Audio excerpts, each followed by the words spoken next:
أعوذ بالله السميع العليم من الشيطان اللعين الرجيم.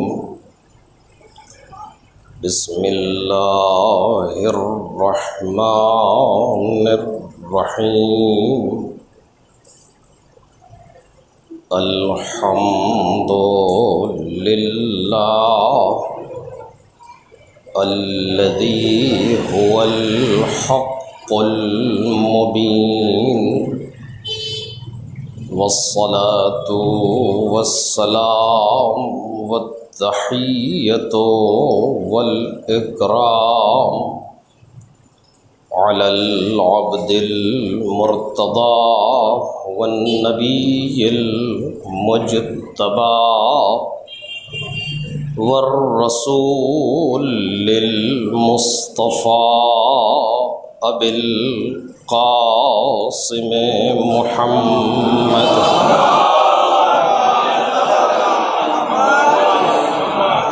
وآله الأطيبين الأطهرين الأكرمين المعصومين المظلومين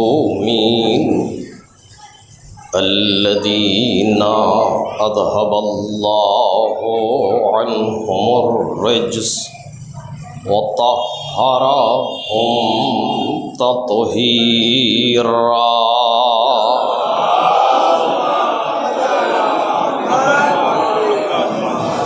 لا سيما ابن الزهراء بقية الله وآيته الكبرى واللعنة الأبدية على أعدائهم أجمعين.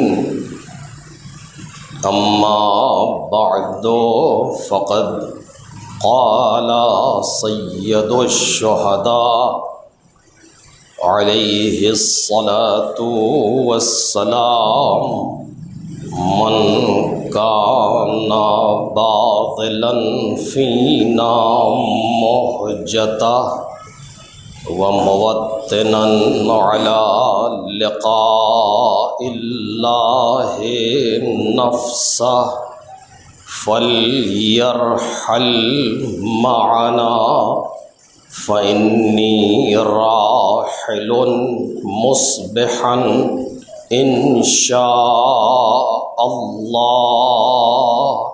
صلوات محمد.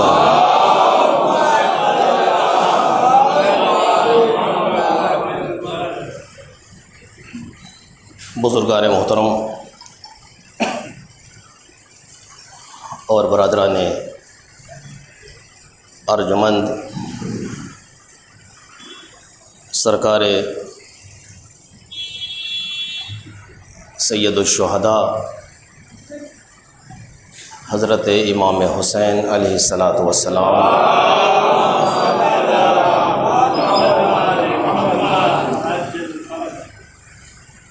سے منسوب ایک فقرہ ہے جو آپ کے ایک خطبے کا آخری جز ہے. اس میں حضرت نے اپنے سفر اور اپنے سفر کی آمادگی، جانے والوں کی صلاحیت اور استعداد پر بحث کی ہے.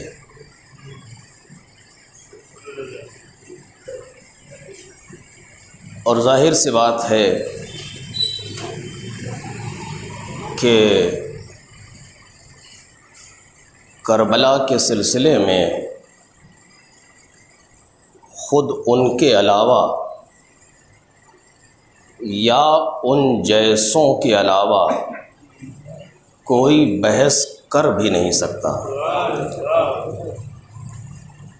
یا تو سرکار سید الشہداء خود بتائیں اور یا پھر کوئی انہی جیسا ہو اور ان جیسا اس خاندان کے باہر نہیں پایا جاتا۔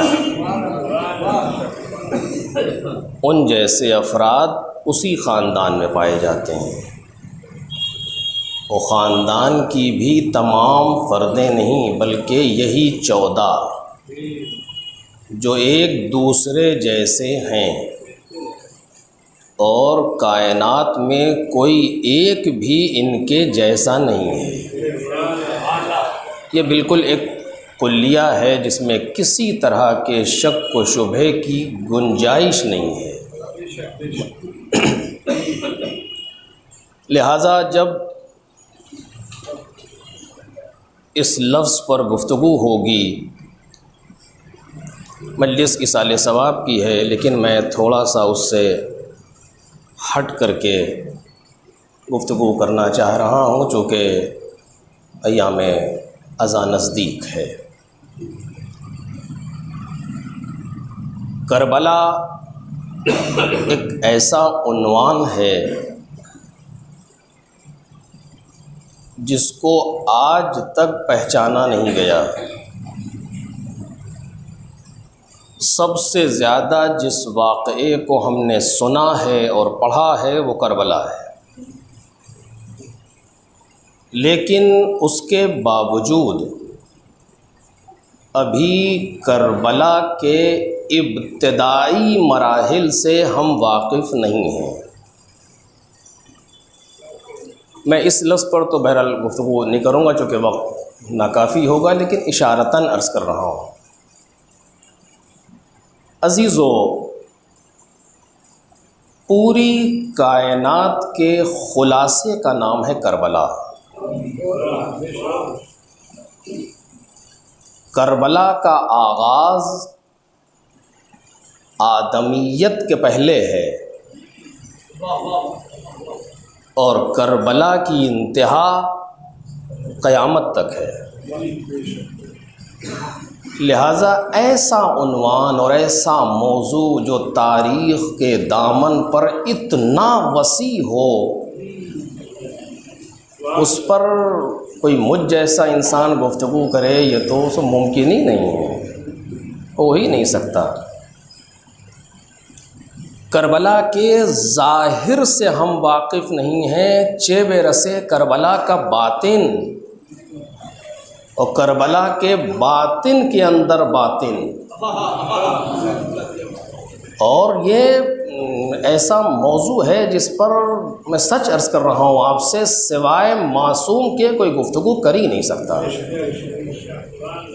ہم ایک طالب علم کی حیثیت سے صرف اتنا کر سکتے ہیں کہ معصومین کی گفتگو کو پہنچا دیں، خود حاصل کریں، سیکھیں اور اس کے بعد پہنچا دیں۔ اس سے زیادہ ہماری ذمہ داری نہیں ہے، اور نہ ہم کر سکتے ہیں، نہ ہمارے بس میں ہے۔ آپ دیکھیں، آپ کے روزمرہ کے کام کو آپ جیسا دوسرا انسان سمجھ نہیں سکتا۔ مثلاً آپ یہاں بیٹھے ہوئے ہیں، مجلس سن رہے ہیں، میں مجلس پڑھ رہا ہوں، نہ مجھے پتہ ہے کہ آپ کیوں بیٹھے ہیں، نہ آپ کو پتہ ہے کہ میں کیوں پڑھ رہا ہوں، یہ آپ جانتے ہیں، سوال ہی نہیں۔ حسن ظن سے کوئی بات کہیں وہ الگ موضوع ہے، ہماری ذمہ داری ہے کہ ہم دوسرے کے بارے میں حسن ظن رکھیں، یہ درست ہے، لیکن حقیقت امر یہ ہے کہ آپ کو نہیں معلوم کہ یہ مجلس میں کیوں پڑھ رہا ہوں، میری نیت میں کیا ہے آپ کیا جانیں، یا آپ یہاں کیوں بیٹھے ہیں، یا جتنے لوگ بیٹھے ہیں سب ایک دوسرے سے مختلف نیتیں لے کر کے بیٹھے ہیں، مجھے نہیں معلوم کیوں بیٹھے ہیں۔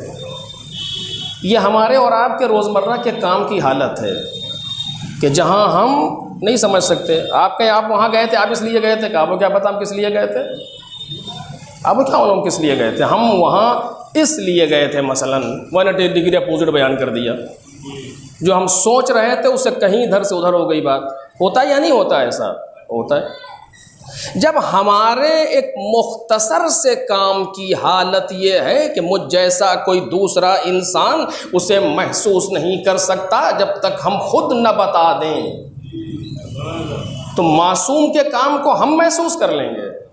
اب توجہ کریں، کسی امام معصوم کے کام کو ہم سمجھ لیں گے یا انہوں نے کیوں انجام دیا ہے؟ سوال ہی نہیں پیدا ہوتا، چونکہ معصوم کی زندگی اقوالن و اطوارن دونوں اعتبار سے زندگی بالکل ویسی ہے جیسا قرآن ہے، اس میں ذرہ برابر کسی شک و شبہ کی گنجائش نہیں ہے۔ قرآن مجید کو اگر تفسیر دے دی جائے پیکری اور مجسم ہو کر کے قرآن آ جائے تو آل محمد ہے، اگر آل محمد کی زندگی کو مختصر کر کے لکھ دیا جائے تو قرآن مجید ہے۔ اس میں تو آپ اسے سنتے ہیں، ہمیشہ جانتے ہیں، کوئی شک کی بات نہیں ہے۔ پیغمبر اکرم حضرت محمد مصطفیٰ صلی اللہ علیہ وآلہ جاتے جاتے یہ ارشاد فرما رہے ہیں کہ انی تارک فیکم الثقلین کتاب اللہ و عطرتی اہل بیتی ما ان تمسکتم بہما لن تضلوا بعدی، ہم تمہارے درمیان دو گراں قدر چیزیں چھوڑ کر کے جا رہے ہیں، جب تک تم ان سے وابستہ رہو گے ہرگز گمراہ نہ ہوگے۔ اور اس کے بعد وَإِنَّهُمَا لَن يَفْتَرِقَا حَتَّى يَرِدَا عَلَيَّ الْحَوْض، یہ کبھی بھی آپس میں جدا نہیں ہوں گے یہاں تک کہ حوض کوثر پر مجھ سے ملاقات کریں گے۔ واضح ہے یہ گفتگو، آپ نے ہمیشہ سنی ہوئی ہے۔ مطلب کیا ہوا اس کا؟ وَلَن يَفْتَرِقَا، یہ دونوں آپس میں جدا نہیں ہوں گے۔ یعنی کیا مطلب جدا نہیں ہوں گے؟ ایک طالب علم کی حیثیت سے ہم سوچ سکتے ہیں، آپ بھی سوچ سکتے ہیں ایک عالم کی حیثیت سے، یہ دونوں آپس میں جدا نہیں ہوں گے کا مطلب کیا ہے؟ وہ بھی لن کے ذریعے سے نفی ہو رہی ہے علیہ السلام کہ ہرگز جدا نہیں ہوں گے۔ کیا مطلب وہ ہرگز جدا نہیں ہوں گے؟ یعنی جہاں پر قرآن مجید رکھا ہوگا وہاں اہل بیت کی کوئی فرد کھڑی ہوگی، یہ مطلب ہے اس کا۔ یا جب کسی اہل بیت کو ہم دیکھیں گے تو جیب میں قرآن رکھے ہوں گے مثلا، یہ مطلب ہے اس کا سوال ہی نہیں پیدا ہوتا۔ وجداناً غلط ہے، دلیل وجدانی بتا رہی کہ ایسا نہیں ہے۔ پھر کیسا ہے کہ یہ دونوں آپس میں جدا نہیں ہوں گے؟ بہت سی تفسیریں اس کی ہو سکتی ہیں اور اس کے بارے میں تفصیلات بیان کی جا سکتی، میں صرف ایک بات آپ سے کہہ رہا ہوں، وَلَن يَفْتَرِقَا حَتَّى يَرِدَا عَلَيَّ الْحَوْض، یہ آپس میں کبھی جدا نہیں ہوں گے، یعنی شان اہل بیت اور شان قرآن ایک جیسی ہے، انداز قرآن اور انداز اہل بیت ایک جیسا ہے۔ اگر یہاں تک میں بالکل بہت تیزی سے گزر رہا ہوں، انڈیکس وار کچھ باتیں کہہ رہا ہوں، وہ بھی ناقص، لیکن آپ اسے اپنے ذہن میں کامل بھی کر لیجئے گا، ترتیب بھی دے لیجئے گا۔ عزیزو، قرآن کی شان یہ ہے کہ یفسر بعضہ بعضا، توجہ کریں کہ قرآن کے کچھ کی تفسیر کرتا ہے۔ عجیب کتاب ہے قرآن مجید جو خود اپنے آپ کو حل کرتی ہے، جو خود اپنے آپ کو بیان کرتی ہے۔ یہ حدیث معصوم کی کہ قرآن کے کچھ کی تفسیر کرتا ہے۔ مثلا سورہ بقرہ میں کوئی آیت ہے جو قرآن مجید کا دوسرا سورہ کوئی آیت اس میں آئی ہے، آپ اس کو سمجھ نہیں پا رہے، قرآن پڑھیے، کسی نہ کسی سورے میں کوئی ایسی آیت موجود ہے جو اسے حل کر دے گی۔ اور اگر اسی آیت کو آپ کسی دوسری آیت کے سامنے لے جا کر کے رکھیں گے تو کوئی دوسرا نتیجہ دے دے گی مثلا۔ تو قرآن مجید کے کچھ کی تفسیر کرتا ہے، یہ درست ہے، اور ہمارے علماء نے، مفسرین نے تفسیر قرآن بالقرآن کی بھی ہے۔ قرآن کی تفسیر قرآن ہی کے ذریعے سے موجود ہے۔ آپ دیکھیں تفسیر المیزان کا منبع یہی تھا کہ قرآن بالقرآن کی تفسیر کر رہے ہیں، وہ اس آیت کی تفسیر دوسری آیت سے، دوسری آیت کی تفسیر تیسری آیت سے۔ اس کا مطلب کیا ہوا؟ اور جو مطالب ہوں گے وہ ہوں گے، لیکن میں ایک بات آپ کے سامنے اس طریقے سے کہنا چاہتا ہوں طالب علم کی حیثیت سے کہ اس کا مطلب یہ ہوا کہ قرآن کا کچھ، پھر سے میرے عزیزو، قرآن کے کچھ کی تفسیر کرتا ہے۔ اس کا مطلب یہ ہوا کہ جب تک قرآن کا سب کچھ نہ پتا ہو تفسیر نہ فرمائیے گا۔ ایک صلوات پڑھے محمد اور آل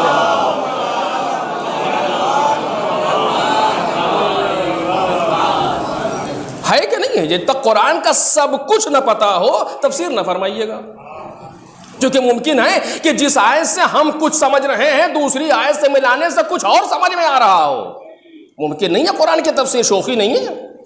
اگر قرآن مجید کا یہ انداز ہے کہ ہے وقت نہیں ہے، ورنہ اس پر تو باقاعدہ اشرا خمسہ ہونا چاہیے، انسان اس بات کو ثابت کرے لا کر کے دلائل کے ذریعے سے۔ اگر قرآن مجید کا یہ انداز ہے کہ ہے تو بالکل یہی انداز آل محمد کا ہونا چاہیے۔ توجہ کریں، یہی انداز آل محمد میں ہونا چاہیے کہ آل محمد کے کچھ افراد کی تفسیر کر رہے ہو۔ کوئی مسئلہ اگر ہمیں پیغمبر کی زندگی میں سمجھ میں نہ آ رہا ہو تو امام صادق اسے سمجھا رہے ہو۔ اگر امام صادق کی زندگی میں سمجھ میں نہ آ رہا ہو تو امام حسن اسے سمجھا چکے ہو۔ ایک صلوات پڑھے محمد اور آل محمد۔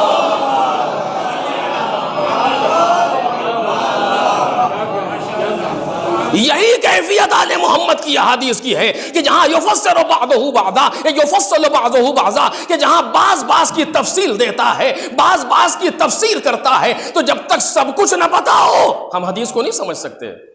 اب یہ موضوع بالکل الگ ہے، اس پر گفتگو نہیں کروں گا، صرف ایک جملہ یہاں پر کہوں۔ قرآن کا دورانیہ کتنا ہے؟ 23 سال۔ 13 سال پیغمبر کی مکی زندگی، 10 سال پیغمبر کی مدنی زندگی۔ اسی 23 سال میں سارا قرآن جو آج ہمارے سامنے ہے، بائے بسم اللہ سے والناس کی سین تک، بس جو قرآن ہمارے سامنے ہے یہ اسی 23 سال کا ہے۔ واضح، اس کے علاوہ نہ کوئی آیت کم ہے نہ کوئی آیت زیادہ ہے۔ ہمارے یہاں آیت بکری نہیں کھاتی، یہ صرف پیغمبر کا دیا ہوا ہے جو ہمارے سامنے موجود ہے۔ اب کچھ ناقص اس کو نہ سمجھ پائے وہ ان کی اپنی مشکل ہے، قرآن کی مشکل نہیں ہے کہ قرآن نے جس بات کو بیان کیا ہے اس کے بیان پر بھی نہیں ہوں، ورنہ عرض کرتا آپ کے سامنے یہ قرآن ہے 23 سال کا دورانیہ۔ حدیث کا دورانیہ کتنا ہے؟ حدیث کا دورانیہ کتنا ہے؟ جناب امام عسکری علیہ الصلوۃ والسلام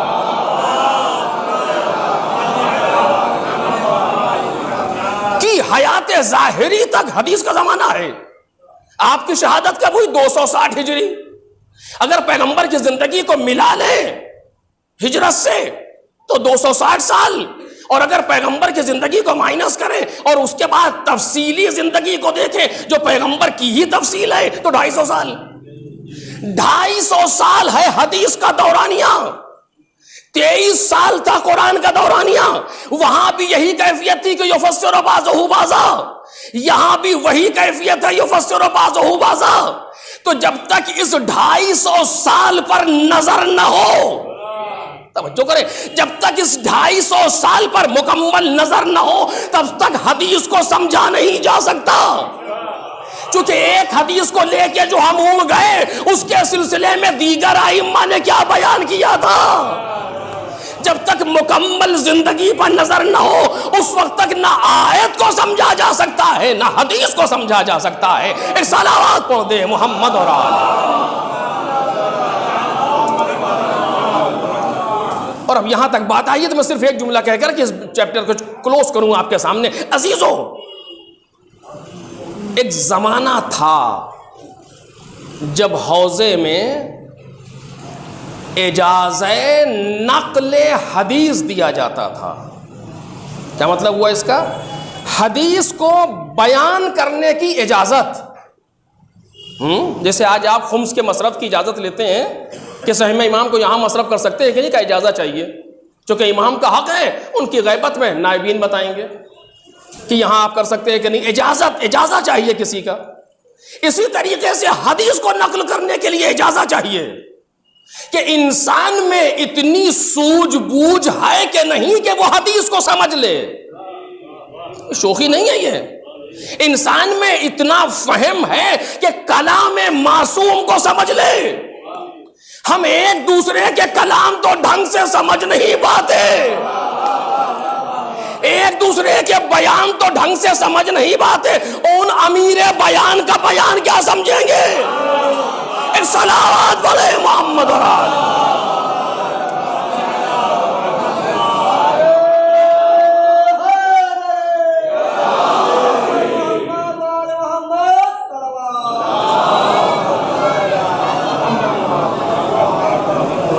اجازت نقل حدیث تھا کہ ایک محدث اجازت دے اپنے شاگرد کو کہ تم میں یہ صلاحیت ہے کہ حدیث معصوم کو نقل کرو، صرف بیان کرو۔ مثلا آج کیا ہے، واٹس ایپ پہ حدیث دکھی، نیچے لکھا تھا امام صادق، ہم نے چوم کر کے فارورڈ کر دیا۔ دیکھا بھی نہیں, سمجھا بھی نہیں, کچھ بھی نہیں. کہاں سے آئی, کہاں چھپی, کہاں ڈھلی, کیا ہوا, کون کیا, کچھ نہیں پتا. کسی کمپنی نے بھیجی, کسی دشمن نے بھیجی, کچھ پتہ ہی نہیں ہے. میں جلدی سے اس کو آگے بڑھایا, خود بھی. عجیب ہے, یعنی ایک وقت کے نقل حدیث اور بیان حدیث کے لیے اجازت, اور آج یہ ہے کہ پتہ نہیں کہاں سے آئی ہو آگے. سچ کہہ رہا ہوں, ہر میسج کو فارورڈ کرنے والا کل قیامت میں خدا کے سامنے کھڑا ہوگا. اگر ایک میسج کو ہم نے 10 لوگوں کو فارورڈ کیا اور انہوں نے اس کو 1 منٹ میں پڑھا, تو 10 منٹ کے ذمہ دار ہے وقت کے, کہ تمہیں کس نے حق دیا تھا کہ تم الٹی سیدھی باتوں پر قوم کے وقت کو انگیج کرو. کتنے تو ایسے احمق ہیں جو بغیر پڑھے فارورڈ کرتے ہیں. اب یہ بات کہیں سے کہیں نہ جائے, میں اپنے آپ کو روکنا چاہ رہا ہوں. ایک زمانہ تھا, آپ نے دیکھا ہوگا, خطوط آتے تھے گھر کے اندر, پرچے ڈال گئے, یہ کسی نے خواب دیکھا تھا, اس کو لکھ کر کے 40 لوگوں کو چھاپ دیجیے, بانٹ دیجیے, یہ کہ دیجیے یہ ہوگا وہ ہوگا. آج وہی چیز ماڈرن ہو گئی, میسج آ رہے ہیں, کمپنیاں میسج بھیج رہے, 30 لوگوں کو بھیج دیجیے تو یہ ہو جائے گا. ان سے کوئی یہ نہیں کہتا خود ہی بھیج کے وہ کام حاصل کر لو, ہم سے کیوں کہہ رہے ہو. آخر ایک صلوات پڑھے محمد اور آل. تو بالآخر ضرورت ہے کہ ہمارے اندر فہم و ادراک پیدا ہو, تاکہ ہم حدیث کو محسوس کریں, قرآن کو محسوس کریں. عزیزو, یہ قرآن و حدیث کی جو کیفیت ہے کہ جہاں معصوم کا بھی انداز وہی ہے جو قرآن کا انداز ہے, اور بہت سی چیزیں ہیں لیکن چونکہ موضوع نہیں ہے چھوڑ رہا ہوں. اور آپ سوچیں, اگر کوئی ایسا واقعہ ہو کہ جہاں پر ہر معصوم کی نظر ہو, تو وہ کتنا اہم ہوگا. ہر معصوم کی نظر, میں ذمہ داری سے بات کر رہا ہوں. اور ابھی آپ سنتے ہیں, جانتے ہیں, میں سے اپنے موضوع کو مرتب آپ کے سامنے کر رہا ہوں, خود بچوں کے لیے. پتہ نہیں آپ کے سامنے پہلی بار شاید پڑھ رہا ہوں اس جگہ پر, تو ہماری گفتگو صرف ہمارے ہمسن و کمسن بھائیوں کے لیے, بزرگوں سے خطاب نہیں کرتا. ان کی ذرہ نوازی ہے کہ بیٹھے ہوئے بچوں سے عرض کر رہا ہوں. جناب آدم کی خلقت ہوئی,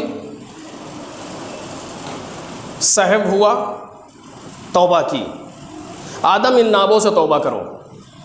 5 نام تھے سامنے, لفظ حسین پر آئے تو رونے لگے. ابھی کچھ نہیں ہوا ہے, رونے لگے. پروردگار یہ کیا تھا؟ جبرائیل, یہ کس کا نام ہے؟ جناب جبرائیل نے پورا بتانا شروع کیا. کیا بتایا؟ کون ہے, کب دنیا میں آئیں گے, کب قتل کیے جائیں گے, کون ان کا ساتھ دے گا, کون ان کے مخالف ہوں گے. روز اول ابھی آدمیت کا پتہ بھی نہیں ہے, آدم وجود میں آئے ہیں, پہلی مجلس ہو رہی ہے. توجہ کریں, پہلی مجلس ہو رہی ہے. خطیب سید الملک, سننے والا ابو البشر جناب آدم, وہ بھی معصوم, یہ بھی معصوم. یہ مجلس ہے, یہ مجلس کا, ہماری مجلس کا ماضی ہے. ذکر کیا ہے؟ کربلا. اور وہاں سے جو یہ ذکر شروع ہوا, تو کون سا ایسا نبی آپ جانتے ہیں جو کربلا پر رویا نہیں؟ اس کا نام لیجئے. کیوں ہے ایسا؟ یوں ہی, سوال ہی نہیں پیدا ہوتا. پیغمبر ہر موقع پر روئے, کربلا کو یاد کر کے. اپنی زوجہ کو شیشی میں خاک دے کر کے کہے کہ جب تک کہ خاک رہے سمجھ لینا حسین زندہ ہے, جب خاک خون ہو جائے سمجھ لینا شہید ہو. کیوں؟ پیغمبر کا کام ہے کہ ہم جیسو کام تو نہیں ہے, خوب نہ دیکھتے. اگر وہ خاک خون نہ بنتی, پیغمبر نہ دیتے, تو مسلمانوں کو پتہ نہیں چلتا. پتہ چل گیا بہتوں کو, کیوں دیا پیغمبر نے. ایسے ہی کوئی اس کے پیچھے راز ہونا چاہیے نا. سید الانبیاء کا کام ہے, اس کا کہا ہوا 3 میں سے کوئی چوتھی چیز بنتی ہی نہیں. یا جب بولے گا تو آیت ہے, یا جب بولے گا تو حدیث قدسی ہے, یا جب بولے گا تو حدیث پیغمبر ہے. ایسا انسان جو ما ینطق عن الہوا کا مالک ہے, کیوں کر رہا ہے یہ کام؟ گفتگو کا موضوع نہیں ہے. ہم اسے مصائب میں سنتے ہیں, درست ہے مصائب کی منزل میں ہے, لیکن بالآخر کار پیغمبر تو آئے. ایک بچے کو لیا, رونے لگے, بچی کو لیا, رونے لگے. کوئی موقع آیا, کیوں کر رہے ہیں آخر یہ سب؟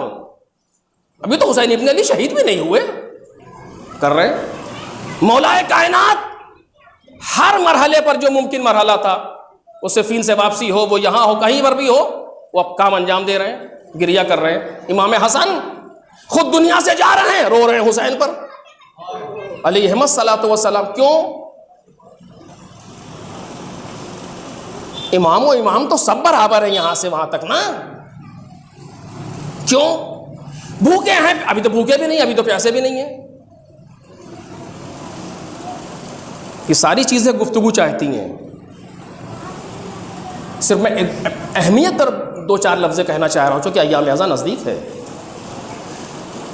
آپ یہ دیکھیں اس مقدمے کی آخری بات، امام محمد باقر علیہ الصلوۃ والسلام،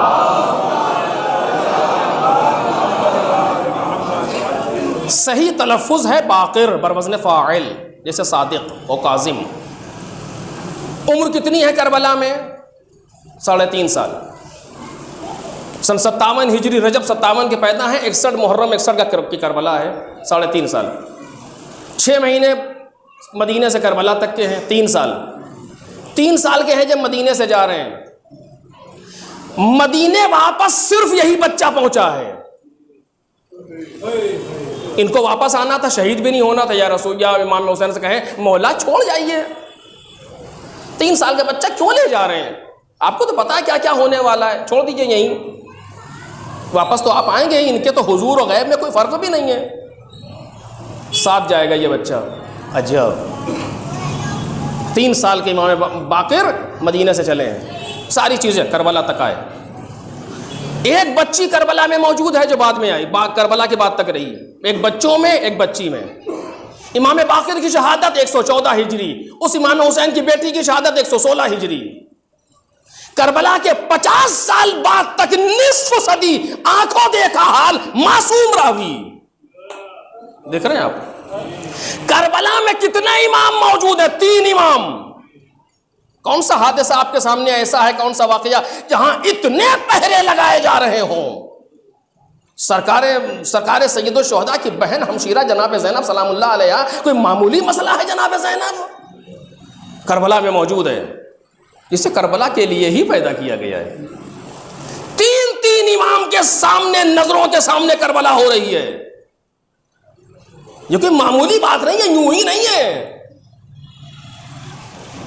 ایک امام کربلا میں شہید ہوتے ہیں، 2 امام کربلا کو لے کر کے چلتے ہیں شام تک.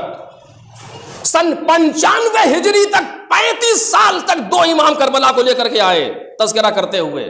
اس کے بعد ایک امام سن 114 ہجری تک کربلا کو بیان کر رہے ہیں، آنکھوں دیکھا حال، جو مدینے سے کربلا گئے تھے. کیوں ہے یہ ایسا انتظام؟ چونکہ کربلا کی اہمیت اتنی ہے. توجہ کریں، کربلا کا مقام ایسا ہے. آج ہمارے پاس، میں پوری ذمہ داری سے بات کر رہا ہوں، آج ہمارے پاس اس سے بڑا کوئی دینی پروگرام ہے ہی نہیں. اس مجلس حسین سے بڑا کوئی دینی پروگرام ہمارے پاس نہیں ہے. سب سے بڑے دینی پروگرام کا نام ہے کربلا اور ذکر کربلا. یہ بالکل سچ کہہ رہا ہوں آپ سے. جتنے پروگرام ہیں سب اس کے بعد ہیں، چاہے وہ حج کا زمانہ ہو، چاہے وہ نماز جمعہ کا پلیٹ فارم ہو، سب اس کے بعد ہیں. سب سے زیادہ عمومی جو بڑا پلیٹ فارم ہے وہ کربلا ہے. اور ہر خوشی اور ہر غم کے موقع پر کربلا موجود ہے. آپ اٹھا کر کے دیکھیں، عید کا موقع لیکن حسین بن علی کی زیارت کیوں؟ آخر کتنا بڑا موضوع ہے یہ. امام آخری امام کے لیے جب آپ گفتگو کرتے ہیں، ان کا بھی ربط کربلا سے ہے. دعائے ندوہ پڑھیے، این طالب بدم المقتول بکربلا. اے کربلا کے خون کا بدلہ لینے والے آپ کہاں ہیں؟ ان کو بھی جوڑا گیا. جب خود آئیں گے تو کعبے کی دیوار سے پشت لگا کے آواز دیں گے، یا اہل العالم انا جدی الحسین قتلوہ عطشانا. اے دنیا والوں، میرے جد حسین کو پیاسا قتل کیا گیا. وہ بھی کربلا سے جڑے. کربلا کا ماضی جناب آدم، کربلا کا مستقبل حضرت حجت، اور کربلا کا حال آپ کے سامنے، کیفیت آپ کے سامنے. کیوں ہے ایسا؟ دیکھ رہے ہیں یہ سناٹا. یہ سناٹا 2 چیزوں کی علامت ہوتا ہے، یا سو رہے ہیں یا سوچ رہے ہیں. سونے کا تو وقت نہیں ہے، سوچ ہی رہے ہوں گے. انشاءاللہ ایک صلوات پڑھیں محمد رحمۃ.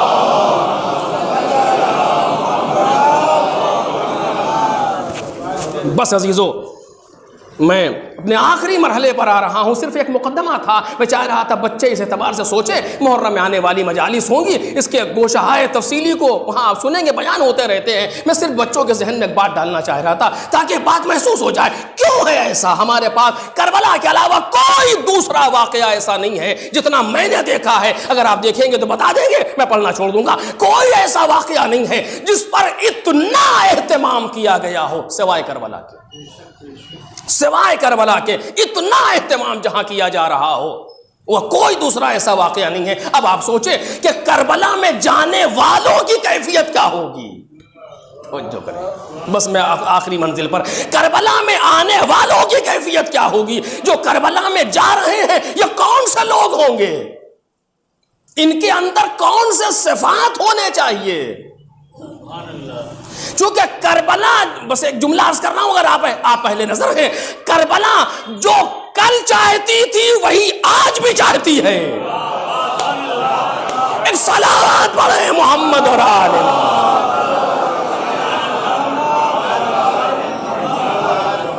کربلا کوئی ایسا منجمد واقعہ نہیں ہے جو تاریخ کے دامن پر ہو گیا بس ہو گیا. نہیں، کربلا ایک تاریخ کی ایسی تحریک ہے جو زمانوں کے دوش پر چل رہی ہے اور آگے آگے چل رہی ہے زمانے سے. جو تقاضائے کربلا کل تھے وہی تقاضائے کربلا آج ہیں. کربلا جو کیفیت کل چاہتی تھی وہی کیفیت آج بھی چاہتی ہے. اگر ہم نے سمجھ لیا تو ہم کربلا والوں کے ساتھ ہو گئے، اگر نہیں سمجھے تو یہ ہماری اپنی بد نصیبی ہے. کربلا کا دسترخوان آج بھی لگا ہوا ہے. آؤ آج بھی تم زہیر بن سکتے ہو، آؤ آج بھی تم وہاب کی سیرت پر چل سکتے ہو، آؤ آج بھی تم حر کی طرح معاف کیے جا سکتے ہو. ہمارا دسترخوان آج بھی موجود ہے. ایک صلوات پڑھ دے محمد.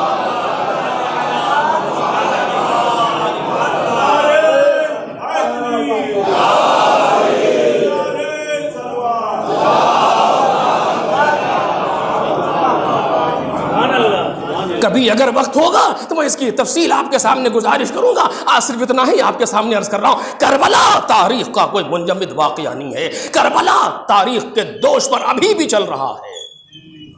کربلا آج بھی زندہ ہے. کربلا میں آج بھی اتنا تحرک ہے. کل صرف فرق اتنا ہے، کل کربلا کو انجام دے، کربلا کو برپا کرنے والا ہمارے سامنے موجود تھا. آج کربلا کو پردے غیب سے ہدایت کر رہا ہے.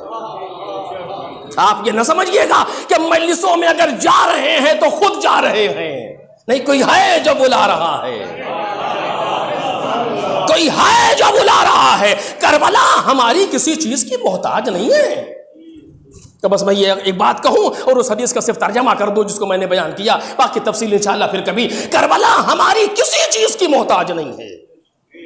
نہ پروردگار کو ہماری ضرورت ہے، نہ رسول اللہ کو ہماری ضرورت ہے، نہ اللہ کے دین کو ہماری ضرورت ہے، نہ کربلا کو ہماری ضرورت ہے، نہ امام حسین کو ہماری ضرورت ہے. جی نہیں، یہ سوچنا ہی نہیں چاہیے کبھی. کسی کو ہماری ضرورت نہیں ہے. اگر ضرورت ہوتی تو خدا نہ رہتا. اگر ضرورت ہو جائے تو نبی نہ رہ جائے. اگر ضرورت ہو جائے تو امام نہ رہ جائے. کہ جو ضرورت مند ہو لوگوں کا ہم اسے راہبر نہیں مانتے. جو لوگوں کے دوش پر سوار ہو کر کے راہبری کرے ہم اسے امام تسلیم نہیں کیا کرتے. امام تو وہ ہوتا ہے کہ تمہیں مجبوراً سر جھکانا پڑے گا اس کی چوکھٹ پہ. ایک صلوات پڑھے محمد.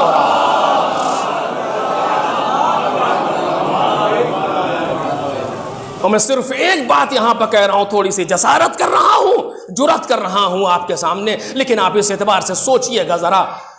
شاید اگر میں غلط ہوں تو مجھے بیان کیجئے گا. میرے عزیزو، آپ نے ہزاروں بار سنا ہوگا اس واقعے کو کہ شب عاشور سرکار، میں مصائب سے پہلے یہ بات آپ کے سامنے عرض کر رہا ہوں، سرکار سید الشہداء نے کہا کہ سنو، کل روز قربانی ہے، کل شہادت کا دن ہے، میں تمہاری گردنوں سے بیعتیں اٹھائے لے رہا ہوں.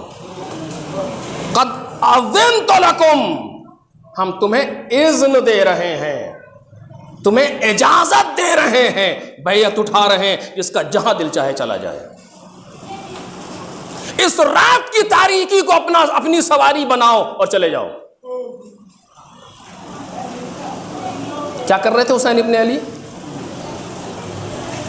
کیا کر رہے تھے مولا؟ سوچیں آپ. ساتھیوں کو آزمانا چاہتے تھے. حسین انہیں آزمائیں گے جو 3 دن سے پیاسے ہیں. سرکار سید الشہداء انہیں آزمائیں گے جو 3 دن سے بھوکے ہیں. نہیں جانتے ہیں کیا کر رہے ہیں. مجھے نہیں معلوم کیا کر رہے ہیں. امام حسین کا یہ کہنا تھا کہ سروں پر جیسے طائر بیٹھ گئے ہوں. سارے جانثار سکتے میں آ گئے کہ آخر ہوا کیا.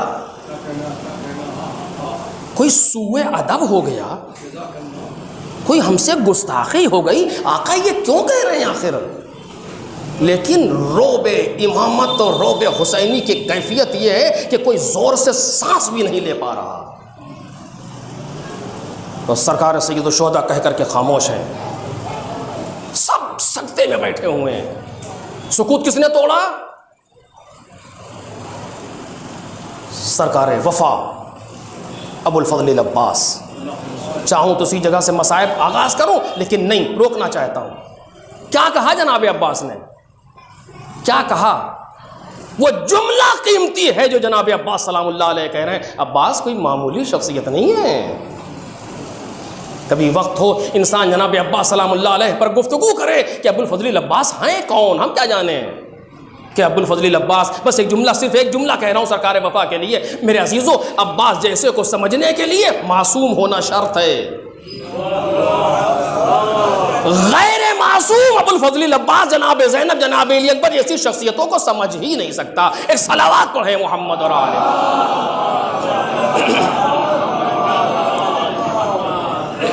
اٹھے ابو الفضل العباس, آنکھیں ڈبڈبائی ہوئی, چہرے پر آثار نمایاں ہیں, ہاتھوں کو جوڑا. لما نفعل ذلک, اے مولا ہم یہ کام کیوں کریں؟ لنبقى بعدک, تاکہ آپ کے بعد باقی رہیں. لا اران اللہ ذلک ابدا, خدا کبھی ہمیں وہ دن نہ دکھائے. لیکن آپ نے کیا کہا جناب عباس سلام اللہ علیہ نے, کہ ہم آپ کے بعد باقی رہیں. کوئی جملہ نہیں ہے. کاش میرے عزیزو اسی جملے پر انسان بحث کرے, ایک اور اچھی خاصی بحث کرے, کہ تاکہ ہم پہچانے تو کہ کہا کیا ام البنین کے لال نے. یہ نہیں کہہ رہے کہ ہم چلے جائیں گے تو آپ کا کیا ہوگا, دشمن چاروں طرف سے موجود ہیں, ہم آپ کو دشمنوں میں چھوڑ کے کہاں چلے جائیں. لوگ ہمیں کیا کہیں گے کہ چھوڑ کر کے چلے جائیں, جبکہ بعض لوگوں نے ایسی گفتگو کی بعض مقامات پر. لوگ ہمیں کیا کہیں گے کہ ہم چھوڑ کر کے چلے جائیں, اور یہ وہ کچھ بھی نہیں کہا جناب عباس نے. یہ بھی نہیں کہا مولا آپ کیوں کہہ رہے ہیں, اتنے دشمن سامنے موجود ہیں, آپ کیوں ہمیں جانے دے رہے ہیں, کیا کریں گے آپ اکیلے یہاں. کچھ بھی نہیں, کچھ بھی نہیں. عجیب ہے, اس پر فکر کرنی چاہیے ہمیں. لنبقى بعدک, تاکہ آپ کے بعد ہم باقی رہیں. لا اران اللہ ذلک ابدا, خدا کبھی ہمیں وہ دن نہ دکھائے. اس کا مطلب سمجھے کیا ہے؟ ابو الفضل العباس کہنا یہ چاہتے ہیں, اے مولا اگر آپ کو اپنی بقا کے لیے ہم ضروری نہیں ہیں کہ نہیں ہے, تو ہم کو اپنی بقا کے لیے آپ چاہیے. ابو الفضل العباس کا جملہ بتا رہا ہے کہ حسین ابن علی کو ہماری ضرورت نہیں ہے, ہمیں حسین کی ضرورت ہے. حسین ابن علی اکیلے کافی ہیں کربلا کو برپا کرنے کے لیے. ہمیں اس لیے لائے ہیں کہ ہم سے محبت ہے, وہ ہمارے محتاج نہیں ہیں, ہم ان کے محتاج ہیں اپنی حیات میں. ایک صلوات پڑھ دیں محمد اور آل.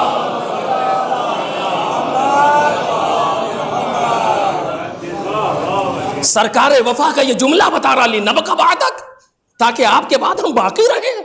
کیسے باقی رہیں گے آپ کے بعد؟ اسی لیے بعض علماء نے لکھا کہ اگر امام حسین جناب عباس سے پہلے شہید ہو جاتے, عباس تڑپ کے مر جاتے. وہی کیفیت جو جناب زینب کی تھی, امام حسین نے اپنے اجازہ امامت سے جناب زینب کو سہارا دیا, ورنہ زینب تڑپ کے مر جاتی رخصت امام حسین کے وقت. لیکن اس کے بیان کا بھی موقع نہیں ہے. تو آپ دیکھ رہے لنبقى بعدک, وہی انداز حسین کا جو کل تھا وہ آج بھی ہے. کل جب سرکار سید الشہداء ان سے کہہ سکتے ہیں کہ جہاں چاہو چلے جاؤ, یعنی ہمیں کوئی یہ نہ سمجھ لینا کہ کربلا تمہارے لیے تمہارے ہونے کی محتاج ہے، نہیں، امام کافی ہے اپنے کام کو آگے بڑھانے کے لیے، تمہیں جہاں جانا ہو چلے جاؤ، جب وہ ان سے کہہ سکتے ہیں تو ہماری حیثیت کتنی ہے؟ کربلا ہماری وجہ سے باقی نہیں ہے، کتنے منصور ہاں، کتنے حجاج ہاں، کتنے متوکل ہاں آ کر کے گزر گئے، مگر کربلا چل رہی ہے۔ کربلا زیارت کرنے والوں سے باقی نہیں ہے، کربلا تعزیہ رکھنے والوں سے باقی نہیں ہے، کربلا ہماری مجلسوں سے باقی نہیں ہے، کربلا ہمارے جلوس سے باقی نہیں ہے۔ کربلا کی بقا کی ذمہ داری خود باری تعالیٰ کی ہے، جب تک خدا باقی ہے کربلا باقی ہے۔ ایک صلوات پڑھ دے محمد اور آل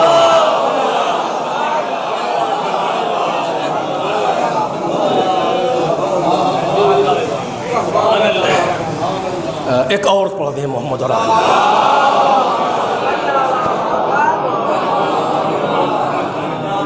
کربلا ہر زمانے کی ضرورت کا نام ہے۔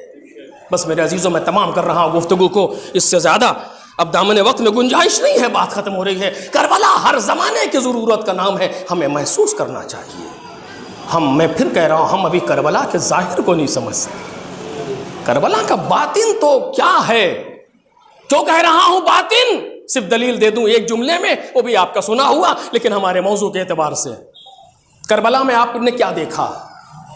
کربلا میں آپ نے پیاس دیکھی، کربلا میں آپ نے بھوک دیکھی، کربلا میں آپ نے ظلم دیکھا، کربلا میں آپ نے قتل دیکھا، کربلا میں آپ نے اسیری دیکھی، کربلا میں آپ نے لاشوں کی پامالی، یہ سب تو دیکھا۔ ہم نے اس سے زیادہ کچھ نہیں دیکھا کربلا میں، یا کچھ اور دیکھا آپ نے؟ یہی تو ہے نا۔ جب ہم سے کربلا کے بارے میں بیان کیا جائے، پوچھا جائے گا تو ہم یہی سب چیزوں کا تذکرہ کریں گے۔ درست ہے، ہونا چاہیے، اور ہم کرتے رہیں گے جب تک سانس آ رہی ہے، کرتے رہیں گے۔ ہمیں یہ نہیں ہے کہ میں کیا کروں، مجبور ہوں، روکنا چاہ رہا ہوں کہ ہمارے جلوس اور ہمارے تعزیے اور ہمارے علم اور ہمارے یہ اور ہمارے وہ، اس سے کربلا باقی ہے، جی نہیں، بلکہ یہ تو ہر دور میں ہمیں یہ سوچنا چاہیے حالات میں ہماری ذمہ داری کیا ہے کربلا کے مقابلے میں، ہم نے وہ ذمہ داری پوری کی یا نہیں۔ بس کربلا کی بقا ہماری وجہ سے تھوڑی ہے، ہماری بقا کربلا کی وجہ سے ہے۔ کربلا کے بارے میں ہم سے پوچھیں، ہم یہی چیزیں بیان کریں گے اور بیان کرتے ہیں اور کرتے رہیں گے۔ یہی سوال اس ملعون نے پوچھا جناب زینب سے جب اس نے گفتگو شروع کی کہ یہ خاتون کون ہے منکرہ، یہ خاتون کون ہے؟ کسی نے کہا کہ یہ زینب بنت علی ہے، تو اس نے جناب زینب سے کچھ سوال کیا، اور جناب زینب نے وہ جواب دیے ہیں آیات قرآنی سے کہ ہوش اڑ گئے ابن زیاد کے۔ تو بعد میں پوچھتا ہے کیف رأیت صنع اللہ بأخیک، اللہ کے کام کو اپنے بھائی کے ساتھ کیسا پایا؟ وہ سمجھ رہا تھا جناب زینب کی یہ دکھتی ہوئی رگ ہے کہ جب بھائی کا نام لے لیں گے ابھی رونے لگیں گی، بات ختم ہو جائے گی، کچھ کہہ تو پائیں گے نہیں، کہ جس کے سامنے اتنے بھائیوں کے سر موجود ہوں، جو رسن میں جکڑی بھوکی پیاسی زینب کھڑی ہوئی ہے، اور اس سے یہ سوال کیف رأیت صنع اللہ بأخیک، جناب زینب نے کسی ایک چیز کا بھی نام نہیں لیا، بلکہ فرماتی ما رأیت الا جمیلا، میں نے سوائے جمیل اور خوبی کے کچھ نہیں دیکھا۔ بھوک جمیل ہے، پیاس جمیل ہے، اسیری جمیل ہے، شہادت جمیل، کیا ہے یہ؟ کہاں سے یہ ساری باتیں جمیل اور خوب ہیں؟ کہ جناب زینب کربلا کا باطن دیکھ رہی ہے جو ہماری نظروں سے اوجھل ہے۔ سرکار سیدہ زینب اس بات کو دیکھ رہی ہے۔ تمہیں کیا معلوم کہ ان شہادتوں کے پشت پر کیا ہونے والا ہے؟ تمہیں کیا معلوم کہ ہماری اسیری کے نتائج کیا نکلنے والے ہیں؟ تم دیکھو گے کہ خدا کی دین اور خدا کی شریعت ایسی محفوظ ہوگی کہ اب جتنی بھی آندھیاں چلتی رہیں، نہ جمعہ بدھ کو ہوگا، نہ کوئی نشے میں بہائے۔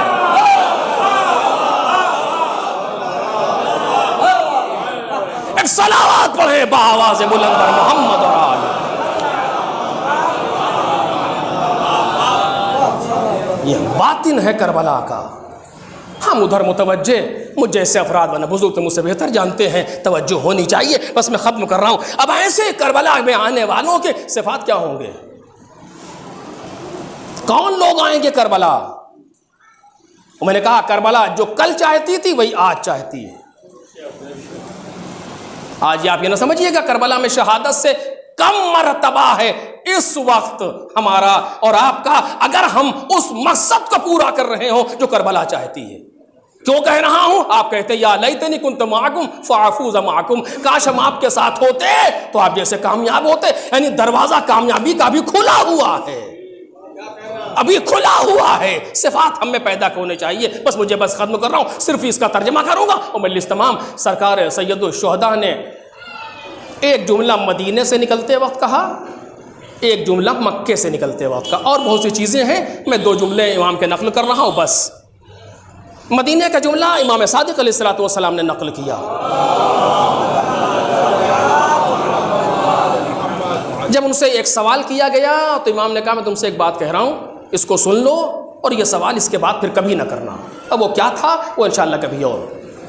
جواب کیا دیا سنو. جب امام حسین مدینہ سے نکل رہے تھے تو آپ نے ایک خط لکھا تھا بنی ہاشم کے نام، 2 جملے، من حسین ابن علی ابن ابی طالب الی بنی ہاشم. یہ نامہ ہے حسین ابن علی ابن ابی طالب کی طرف سے بنی ہاشم کے نام. کیا؟ من لحق بی منکم استشہد، تم میں سے جو ہمارے ساتھ آئے گا شہید ہوگا. عجیب عجیب. لوگ اچھی اچھی باتیں کر کے لوگوں کو جمع کرنا چاہتے ہیں، اور سرکار سید الشہداء شروع کر رہے ہیں شہادت سے. من لحق بی منکم استشہد ومن تخلف لم یبلغ الفتح، اور جو مخالفت کرے گا کامیابی تک نہیں پہنچے گا. آپ کسی امام کے یہاں دکھا دیجئے اتنا سخت امتحان کسی امام نے لیا ہو، کسی امام کے یہاں مجھے نہیں ملا. یہ ابتدائے کربلا ہے، ابتدائے سفر حسینی ہے. اب توجہ کیجئے کہ میں 3 مرحلوں کو بیان کروں گا اور مجلس تمام ہو گئی، اور جلدی سے بیان کرنے کے ٹائم نہیں لگے گا. یہ ابتدائے سفر ہے. من لحق بی منکم استشہد ومن تخلف لم یبلغ الفتح، تم میں سے جو ہمارے ساتھ آئے گا شہید ہوگا، اور جو مخالفت کرے گا، تخلف کرے گا، روگردانی کرے گا، وہ کامیابی تک نہیں پہنچے گا.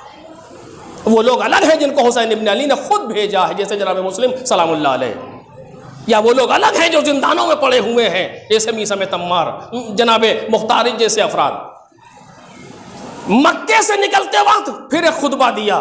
اس خطبے کا آخری فقرہ جس کو میں نے سرنامہ کلام میں پڑھا کہ من کانا باغلا فینا مہجتا، جو اپنا خون دل بہانے پر بخشنے پر راضی ہو.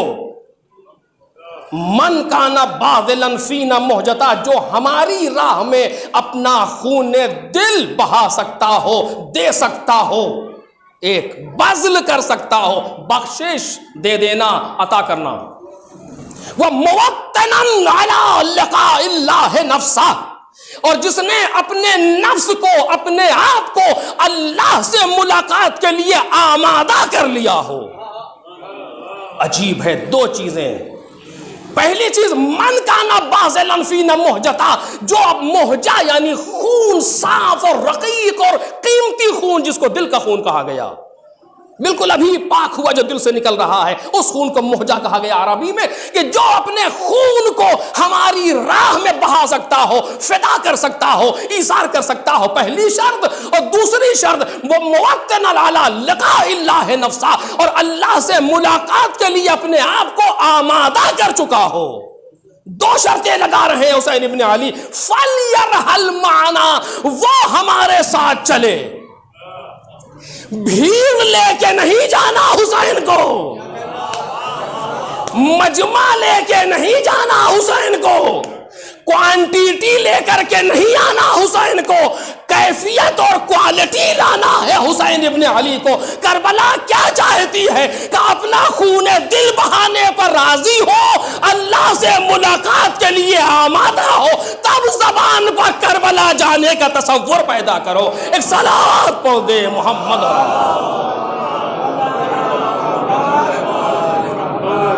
موت مستعدن علی لقاء اللہ نفسہ، جس نے اپنے نفس کو، اپنے آپ کو آمادہ کر لیا ہو پروردگار سے ملاقات کے لیے۔ کتنا سخت مرحلہ ہے۔ فَلْيَرْحَلْ مَعَنَا، وہ ہمارے ساتھ چلے۔ اِنِّی رَاحِلٌ مُصْبِحًا انشاءاللہ، میں کل صبح انشاءاللہ کوچ کرنے والا ہوں۔ یہ سرکار سید الشہداء نے مکے سے نکلتے وقت کہا۔ اب اس پر کچھ تفصیل تھی لیکن اب بیان کا موقع نہیں۔ دو امتحان آپ نے دیکھے، ابتدائے سفر، جو میرے ساتھ آئے گا شہید ہوگا، جو نہیں آئے گا کامیاب نہیں ہوگا۔ وسط سفر، جو خون دل بہانا چاہتا ہو، خدا سے ملاقات کی امید رکھتا ہو، وہ آئے۔ سب کو چھانٹ رہے ہیں حسین، ایسا لگ رہا ہے۔ آخر سفر، حل من مغیث یغیثنا، کیا ہے یہ؟ مجھے نہیں پتا، ابھی تک میں نے نہیں دیکھا، ممکن ہے ہو کہ کسی امام نے استغاثہ کیا ہو۔ حل من مغیث یغیثنا، حل من ذاب یذب عن حرم رسول اللہ۔ استغاثے کے معنی کیا ہے؟ طلب مدد۔ اور اگر امام کا آواز استغاثہ بلند ہو جائے تو صرف دو راستے ہیں، یا امام کی مدد کرو ورنہ صاف جہنم، تیسری کوئی جگہ نہیں بچتی۔ ہے کوئی جس نے اتنا سخت امتحان لیا ہو پورے ائمہ کے طاہرین کے درمیان؟ وہ ابتدائے سفر ہے، وہ وسط سفر ہے، یا انتہائی سفر ہے؟ یہ ہے کربلا۔ آج بھی امتحان حسینی اسی طریقے سے جاری ہے۔ ہم اپنے آپ کو دیکھیں کہ ہم کتنا کامیاب ہو رہے ہیں۔ حسین مجمع لے کے نہیں آ رہے تھے، حسین کیفیت لے کر کے آ رہے تھے۔ اور کربلا میں وہ آ بھی نہیں سکے جن کے اندر صلاحیت نہیں تھی، جن کے اندر استعداد نہیں تھی۔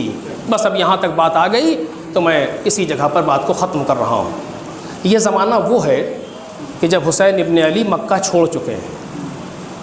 8 ذی الحج کو آپ نے مکہ چھوڑ دیا، 2 محرم کو کربلا پہنچے۔ اس بیچ میں بہت سے واقعات ہوئے ہیں، بہت سے واقعات۔ ان میں سے میں 1-2 کا تذکرہ کر رہا ہوں آپ کے سامنے۔ سرکار سید الشہداء نے دیکھا کہ خیمے لگے ہوئے ہیں۔ کہا کس کے خیمے ہیں؟ کہا عبید اللہ ابن حر جوفی کا، جا کے بلا کے لاؤ۔ قاصد آیا بلانے کے لیے کہ چلو تمہیں مولا بلا رہے ہیں، نہیں آیا، نہیں آیا۔ امام حسین خود آئے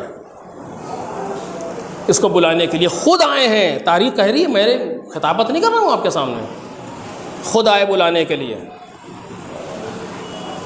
اس نے استقبال کیا امام کا، پہچانتا تھا امام کو، ایک مذاق بھی کیا اس نے امام سے، امام نے جواب بھی دیا، سب لکھا تاریخ میں۔ اپنے برابر میں بٹھایا صدر جگہ پر، امام حسین نے اپنے مقصد کو بیان کیا۔ کہتا کیا ہے کہ حسین آپ میرا گھوڑا لیتے جائیے، یہ بہت تیز دوڑتا ہے، یہ آپ کے کام آئے گا۔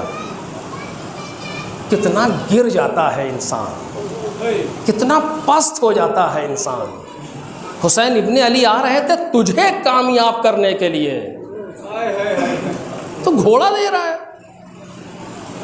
آج بھی یہ فکر باقی ہے ہمارے یہاں۔ اب میں کہوں گا نہیں مثال کے طور پر، ورنہ کیا عرض کروں آپ کے سامنے۔ آج بھی آپ سوچیں، مل جائے گا نتیجے آپ کو مثالیں۔ امام حسین کا کام تمہارے گھوڑے سے نہیں ہے، تمہاری مال و دولت سے نہیں ہے، تم سے ہے۔ حسین تمہیں کامیاب کرنے آئے، سمندر پیاسے کے پاس آیا ہے۔ جب اس نے یہ کہا، امام حسین اٹھے، قرآن مجید کی ایک آیت کا فقرہ پڑھا، ما کنت متخذ المضلین عضدا، ہم گمراہ کرنے والوں کو اپنا بازو نہیں بناتے۔ قرآن مجید کی آیت ہے، سرکار سید الشہداء پڑھ کے اٹھے، ما کنت متخذ المضلین عضدا، یہ کربلا کا پیغام قیامت تک جاری ہے، ہم گمراہ کرنے والوں کو اپنا بازو نہیں بناتے۔ یعنی جو گمراہ ہے اور گمراہ کر رہا ہے وہ کربلا کے کام نہیں آ سکتا۔ یہ امام کا جملہ ہے۔ چل دیے چھوڑ کر کے، کچھ آگے گئے تو دیکھا، پھر اسی سفر میں دوبارہ ایک جگہ دیکھا، پھر خیمہ لگا ہوا ہے۔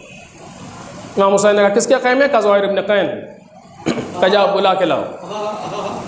زہیر عثمانی مذہب اور حج کر کے واپس آ رہے ہیں۔ امام حسین حج کو چھوڑ کے آئے تھے عمرے سے بدل کے، زہیر حج کر کے آئے تھے۔ امام حسین رکتے ہوئے چل رہے تھے، یہ تیز آ رہے تھے۔ احتیاط یہ تھی کہیں حسین کا سامنا نہ ہو جائے، لیکن جب خدا کچھ کرنا چاہتا ہے تو کر لیتا ہے۔ چانس نہیں ہے دنیا میں، کوئی چیز نہ چانس ہے نہ اتفاق ہے، سب پروردگار کا ویل کیلکولیٹڈ منصوبہ ہے۔ ایک جگہ پر قافلہ رکا، ادھر امام حسین ہیں، ادھر زہیر رکے، مجبور تھے کہ رکیں۔ امام حسین نے کہا جا بلا کر کے لاؤ۔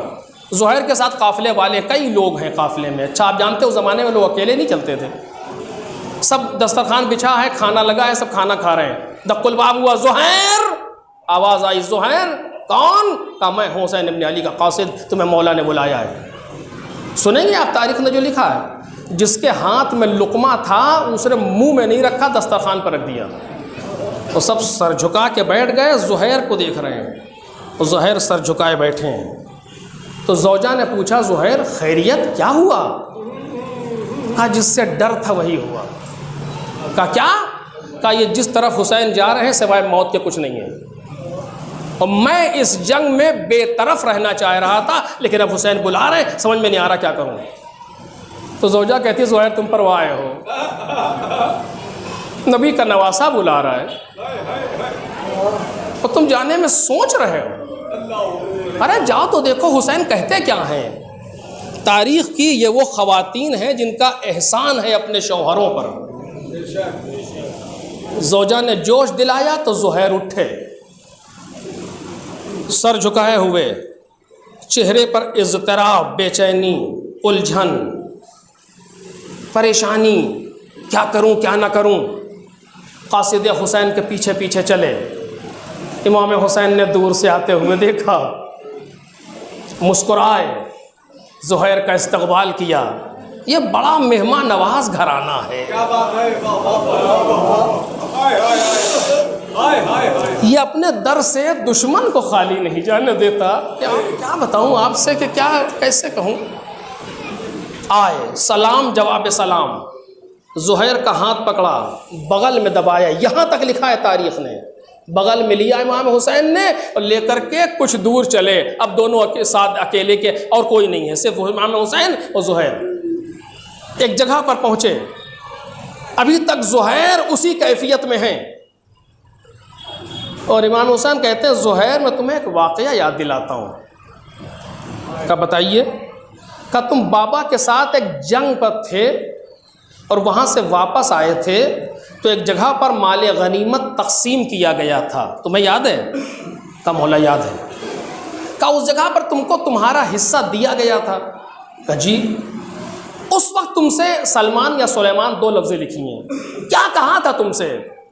کہا انہوں نے پوچھا تھا کہ تم اپنے حصے پر راضی ہوئے کہ نہیں، تو میں نے کہا تھا کہ ہاں میں راضی ہوں۔ تو انہوں نے کہا تھا ایک دن آئے گا جب اسی زمین پر تم کو بڑی خوشی ملے گی۔ کہا تمہیں یاد ہے نا؟ کہا ہاں مولا یاد ہے۔ کہا جہاں کھڑے ہو یہ وہی زمین ہے۔ بس یہ سننا تھا کہ زہیر کی فکر پر جو زنگ لگا تھا وہ ختم ہو گیا۔ اب زہیر نے سر اٹھایا، کیا مولا؟ کہا جہاں کھڑے ہو یہ وہی زمین ہے۔ تمہیں پتا ہے ہم کہاں جا رہے ہیں؟ تمہیں معلوم ہے ہمارا مقصد کیا ہے، ہم کس لیے اٹھے ہیں؟ بس امام حسین بیان کرتے جاتے ہیں، زہیر کا چہرہ کھلتا جاتا ہے۔ اور اب جو زہیر واپس ہوئے تو قافلے والے کہتے ہیں ایک دم زہیر خوشی میں آ رہے ہیں، اب نہ الجھن ہے، نہ پریشانی ہے، نہ بے چینی، نہ گھبراہٹ، نہ سر جھکا ہوا۔ جلدی جلدی آئے اور آنے کے بعد خیموں کی تنابیں کھولنا شروع کر دی کہ کیا ہوا؟ کہ جس کو ہمارے ساتھ آنا ہے وہ آئے، ہم مولا کے ساتھ جا رہے ہیں، ورنہ ملاقات اب قیامت میں ہوگی۔ اب میں زہیر کے واقعات کو نقل تو نہیں کروں گا، لیکن ایک دوسری بات کہنا چاہتا ہوں عزیزوں۔ اپنی زوجہ سے کہتے ہیں میں نے تجھے طلاق دے دیا، اپنے غلام اور بھائی کے ساتھ جہاں دل چاہے چلی جا۔ کہ زہیر یہ کون سی بات ہوئی؟ کیا ہوا؟ زہیر نے پورا واقعہ نقل کیا جو امام حسین نے بتایا تھا کہ اب میں حسین کے ساتھ جا رہا ہوں۔ تو کہا تو کیا ہوا؟ ہم بھی تمہارے ساتھ چلیں گے۔ کہا نہیں تم ہمارے ساتھ نہیں جا سکتی، ہم تمہیں ساتھ میں نہیں لے جا سکتے۔ کہا یہاں تک تو لائے ہو، اب کیوں نہیں لے جا رہے؟ کہا اب ہم مرنے جا رہے ہیں۔ اللہ جب زندہ رہ رہا تھا تو پریشان تھا، جب مرنے کے لیے نکلا تو اتنا خوشحال ہے۔ اسے کہتے ہیں کربلا کہ انسان کی حیت کو تبدیل کر دیتی ہے، انسان کے فکر کو بدل دیتی ہے، انسان کی کیفیت کو متغیر کر دیتی ہے، اسے کربلا کہا جاتا ہے۔ میرے عزیزو، کہا کہ ہم مرنے جا رہے ہیں تو زوجہ کہتی تو کیا ہوا آخر، اگر تم اپنی جان قربان کر دو گے حسین پر ہم تمہارے لیے ماتم کر لیں گے، صف عزا بچھا لیں گے۔ کہا نہیں، پھر بھی ہم نہیں لے جا سکتے۔ کہا اب کیوں آخر، ہم تمہیں روکیں گے نہیں زہیر، یقین کرو ہم تمہیں روکیں گے نہیں۔ کہا کیا تجھے نہیں پتا جب عرب کا دستور یہ ہے جب کسی کو قتل کرتے ہیں اس کی ناموس کو اسیر کرتے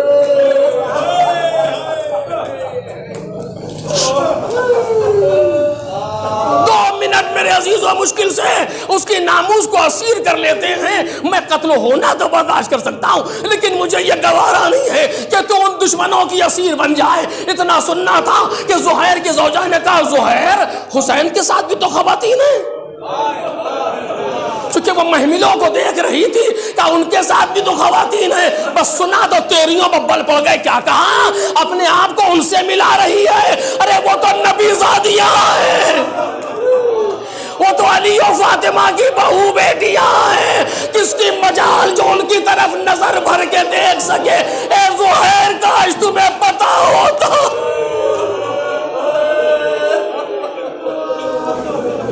بس آپ کی آواز گریہ بلند ہو گئی، میں ختم کر دیتا۔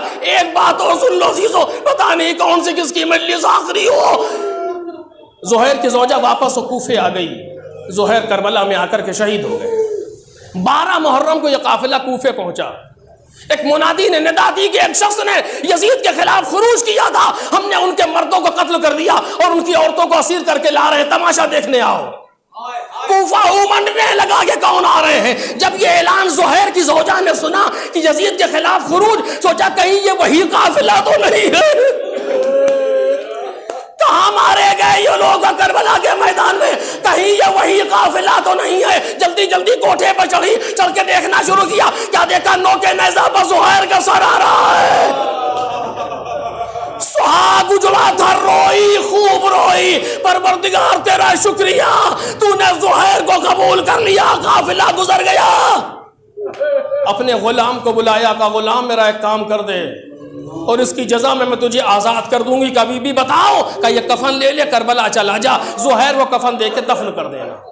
مقتل سے عرض کر رہا ہوں کتابت نہیں ہے، زہیر وہ کفن دے کر کے دفن کر دینا، جب تو آئے گا میں تجھے آزاد کر دوں گی۔ غلام کفن لے کر کے گیا، اس نے سوچا اب پہنچا ہوگا، اب دفن کر رہا ہوگا، جب سوچا اب آ رہا ہوگا، بے چین ہے، زوجہ ہے نا، سوچ رہی آخری خدمت کر لی ہوں میں نے۔ کچھ دیر کے بعد دخل باب ہوا، باہر دیکھا تو غلام کھڑا ہوا تھا، گھوڑے پر بیٹھا ہوا ہے، سر جھکائے ہوئے ہے۔ زہیر کی زوجہ پوچھتی ہے تو نے کفن دے کے دفن کر دیا؟ کچھ بول نہیں رہا کہ کیا ہوا، دفن کر دیا، خاموش ہے۔ ارے بولتا کیوں نہیں؟ اس نے ابا کا دامن ہٹا کے کفن ہاتھ پر لے لیا، بفر گئی۔ ارے یہ تو نے کیا کیا؟ میرا حکم نہیں مانا، میں تجھے آزاد نہیں کروں گی۔ کہتا بی بی آزاد کرو یا نہ کرو لیکن یہ کام ہم نہیں کر سکتے تھے۔ کیا ہوا تجھے کربلا کا راستہ نہیں ملا؟ کہا نہیں ملا۔ کیا ہوا فوجیں لگی تھی جانے نہیں دیا؟ کہا نہیں فوجیں بھی نہیں تھی۔ کہا پھر کیا ہوا؟ زہیر کا لاشا نہیں تھا؟ کہا نہیں لاشا بھی موجود تھا۔ کہا پھر تو نے کفن کیوں نہیں دیا؟ کہتا بی بی تم نے ایک ہی کفن تو دیا۔